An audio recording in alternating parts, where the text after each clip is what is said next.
18,000 routers, 200 different organizations, 5,000 consumer devices, but no pieces of malware. Yeah, welcome to the Russian military intelligence doing what they do best, being terrifyingly efficient. We're talking about APT28 here, also known as Forest Bear, aka Fancy Bear. Yeah, they just got exposed for running one of the cleanest espionage operations that, hell, we've seen in years. There wasn't any sophisticated malware, no 0 days, just, well, good old-fashioned router exploitation and DNS hijacking at scale. So here's how it worked. They targeted end-of-life routers, mostly old TP-Link and MikroTik routers that nobody bothered to update. They exploited known vulnerabilities, changed the DNS settings to point to their own servers, and that's it. No malware dropped, no code execution on victims' machines, just redirected traffic.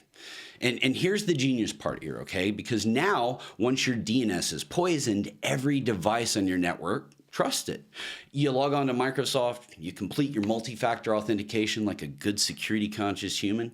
Microsoft sends you that OAuth token, and that token gets intercepted mid-flight because your traffic's being routed through Russian intelligence servers.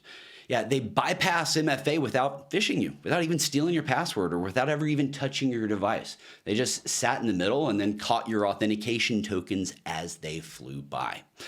Black Lotus Labs at Lumen caught this campaign at its peak in December 2025. Microsoft and the UK's National Cyber Security Center also confirmed it.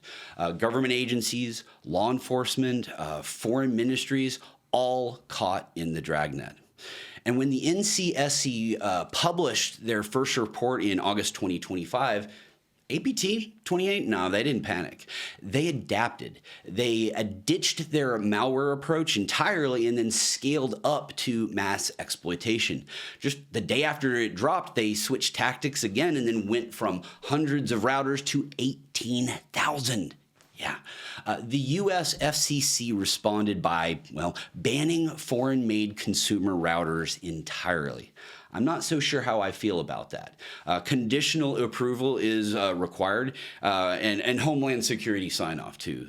We're talking about the whole 9 yards of approval here. Of course, that leaves us basically with no affordable routers on the market. But hey, we got national security. So folks, in the meantime, patch your routers, or better yet, replace them, because if APT28 can do this at scale, so can everyone else.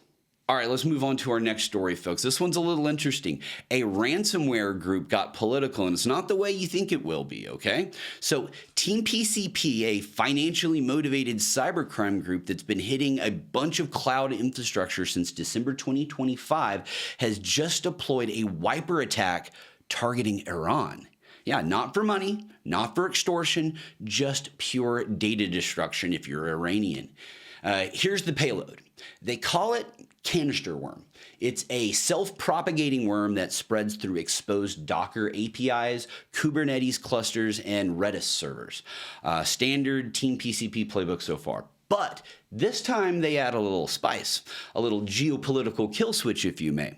If the malware detects that your time zone is set to Asia, Tehran, or that your system language is Farsi, it doesn't encrypt your files for ransom. No, it wipes it. If you're running a Kubernetes cluster in Iran, it also deploys a daemon set that nukes every single node in that cluster. Complete data destruction. No backups, no recovery, just scorched earth. Researchers caught this over the weekend of March 23rd. The same infrastructure TeamPCP used to compromise Aqua Security's Trivy scanner and Checkmarx KICS scanner in previous supply chain attacks. They poisoned official releases on GitHub Actions, injected credential stealing malware, and then pushed it into production. Now, normally, TeamPCP is all about the money. Yeah, they steal SSH keys, cloud credentials, Kubernetes tokens, cryptocurrency wallets. Yeah, they extort victims over Telegram. Classic cloud-native ransomware operations targeting Azure, AWS, and GCP. But this This is them cosplaying as like activists, injecting themselves into the Iran conflict, a little chaotic evil energy, as one of the researchers, Charlie Erickson, put it. Yeah, and because they're using the Internet Computer Protocol canisters, blockchain-based contracts that are really tamper-proof and resistant to takedowns, they can keep doing this infrastructure really running as long as they pay the virtual currency fees. Decentralized malware, command and control, folks. Welcome to the future, you know? The malicious code here was only live for a really, really short window, and the researchers were able to pull these poison packages at a really opportune time. But folks, the damage is done. You know, if you ran those scanners during that window, your credentials are compromised. And if you were in Iran, yeah, your data might be gone. So supply chain attacks are getting faster, folks. They're getting more efficient, and now apparently they're politically motivated. So patch your stuff, okay? Audit your dependencies, and maybe don't trust every package on GitHub because it has stars and likes, okay? Don't trust everything, all right? All right, last story of the day, folks. Yesterday was Patch Tuesday. 77 vulnerabilities, but no 0 days exploited in the wild. So I guess this should be a calm patch cycle, right? Wrong, because even without active exploitation, this month's Patch Tuesday is a master class, and please patch this before the bad guys figure it out. So I'm going to hit you with a bunch of CVEs today, okay? We're going to start off with a 21262, a publicly disclosed SQL Server Provesk bug. So if you've got SQL 2026 or latter, a authenticated attacker can elevate straight to sysadmin over the network, not local network, okay? We're talking fuck. All right, we're going to move on to our last story, folks. I got a lot of CVEs for you. Yesterday was Patch Tuesday. 77 vulnerabilities, no 0 days actively exploited in the wild, though. So this should be a calm, boring patch cycle, right? Wrong. Because even without active exploitation, this month's Patch Tuesday is a master class, and please patch this before the bad guys figure it out. Let's start off with the scary stuff, folks. We're going to start off with 21262, a publicly disclosed SQL Server privilege escalation bug. If you've got SQL Server 2016 or latter, a authenticated attacker can elevate straight to sysadmin over the network. Not local, okay? We're talking network access with low-level privileges, no less. This is a CVSS score of 8.8, so just barely below critical. Rapid7's Adam Barnett called out this vulnerability specifically, saying it would be a dumb defender that shrugged this one off. So basically, patch this now, folks.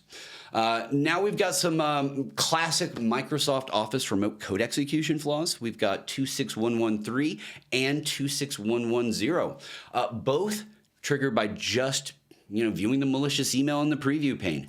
No clicking, no downloading, just preview and pwned. So if you've ever wondered why security people tell you to disable the preview pane, this is why.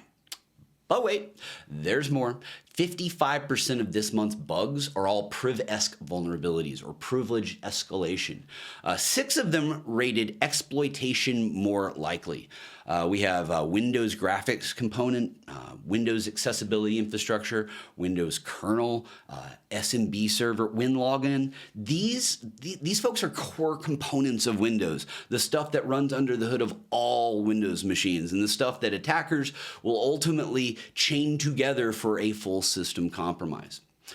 More CVEs for you. 24294, improper authentication in the SMB component. We also have 25187, Win login process weakness discovered by those awesome folks at Google Project Zero. These aren't even theoretical ones. These are bugs in the fundamental Windows architecture that attackers will absolutely weaponize once the proof of concept code hits the wild. And here's the big kicker, folks. We've got 21536, the first Windows vulnerability discovered by an AI agent. Expo, a fully autonomous penetration testing agent, found a critical 9.8 rated remote code execution bug in Microsoft Devices pricing program. Yeah, Microsoft already patched it server side so users didn't need to do anything, but the fact that an AI found this without source code access, this is the future, folks. I mean, AI isn't just writing exploits anymore, it's actually finding them too, faster than humans, no less, without any supervision. So 77 bugs, 2 public disclosures, 6 high likelihood privilege escalation flaws, and the first AI discovered Windows vulnerability on record. Pretty cool. So patch your stuff, folks. Test your patches. Deploy them before someone else deploys an exploit. All right, folks. That about wraps up today's stories. This is Andy Thompson signing off.